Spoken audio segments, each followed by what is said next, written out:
Alright guys, your 19th XHTML and CSS tutorial, and this is going to be a sweet one. So what I want to teach you guys first is how to properly align text like center justified, and you can also make it left justified, which it is by default, or make it right justified. So the first thing that we need is something that we can center on our page. So just go ahead and make something like a header 3. Header one's just too big. I don't like them. So make a website. Let's see what I would have. Like if I made a blog. So Bucky's blog. And that looks pretty good. So that's what we want the title to be. But if we go ahead and save it right now, look at this. It's on the left hand side of our website, and that just looks dumb. Title should never be on the left hand side. What is this? Like I don't know. I can't think of a good example, but I want this title in the middle is what I'm trying to say. So in order to do that, go ahead and write header 3, of course, and inside your curly brackets, the property that we need to change is called text minus or dash. I wonder what the correct term for that minus sign is. If you know, leave me a comment so I won't mess up in the future tutorials. Anyways, text minus a line, and you can either have there's one of four things you can do. Left, which is by default, which you just saw. Center, which we're going to make this. Right, and I think there's one called justified. Now justified, and I never use this one, people usually don't, but I think it's like what newspapers use, where it's left and right justified. So anyways, play around with that if you want, but I want my text centered. So let's go ahead and save this and see what we get. Refresh and check it out. Our title is now centered perfectly on our webpage. Pretty sweet, huh? So now that we have a blog, let's go ahead and blog about something. So I'm going to go ahead and make a paragraph. And I'm just going to write, this is the best day ever. And let's just go ahead and paste this a bunch because I really want to get my point across that this is indeed the best day ever. So I'm going to write it like 8,000 times. So let's go ahead and save this and refresh. And it says, alright, this is looking pretty good, but we can't really, this first line doesn't really stand out. It would be sweet if we could just indent this right here.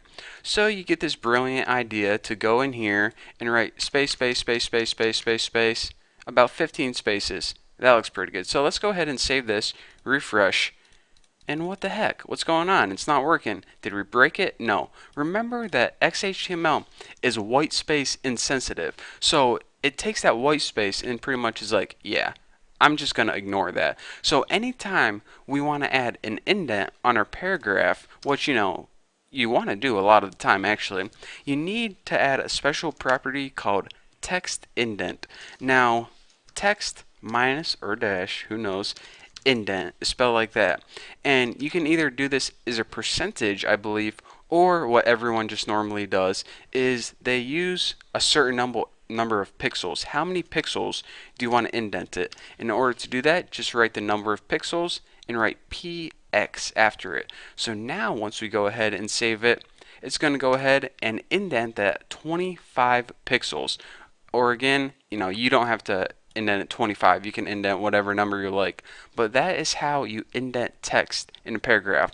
So anyways, if you're trying to indent it like this before and it wasn't working, that's why. Because XHTML is just going to ignore your white space and do what it wants. So that's how you make paragraphs indented. So now that we have time, let's go over something cool that you guys are probably wondering what to do. And I probably should have covered this in like one of the first CSS tutorials, but hey, we'll cover it now. In order to change the overall font, or excuse me, the overall color of the text, as well as the background of the entire web page, you need to edit the body element right here. So let's go ahead and type body right there because we're pretty much, this means affect the whole website. So what do we want to do to affect the whole website? Well, the first thing that we want to do is let's go ahead and change the background color. And you know what the property for this is? Well, if you guess background minus color, you are correct. So let me make sure I spelled that right. Background color, yep. And let's go ahead and change it to something like blue. That should look pretty good. And after this, so now check it out. Our website is going to appear blue with black text. But I mean, that's not the easiest stuff to read. So if we have a dark blue background, it would be a lot easier to read if all this text was white, kind of just like that. So let's go ahead and do that. And in order to make our text white, we can do this in one of two different ways. We can go ahead and make our headers white, and make our paragraphs white, and make everything else white. Or what we can do is we can just go ahead and add a color white property like this, color white property to the body. And since everything else is in the body, it's going to get affected as well. So it's a lot easier than going through each one of your elements and changing it to white. Just change your overall body to white, and that's going to affect anything that's in it. So let's go ahead and save that and see what we get. Nice. That is a lot easier to read, and this website is looking pretty good, mostly because it says Bucky on there, and I'm just an awesome guy. So anyways, that is how you affect the body, background color, and the text color, and also center align headers, or pretty much center align anything, and also indent paragraphs. So I hope you guys enjoyed. I'm guessing you did. So thank you guys for watching. Don't forget to subscribe, and I'll see you guys next video.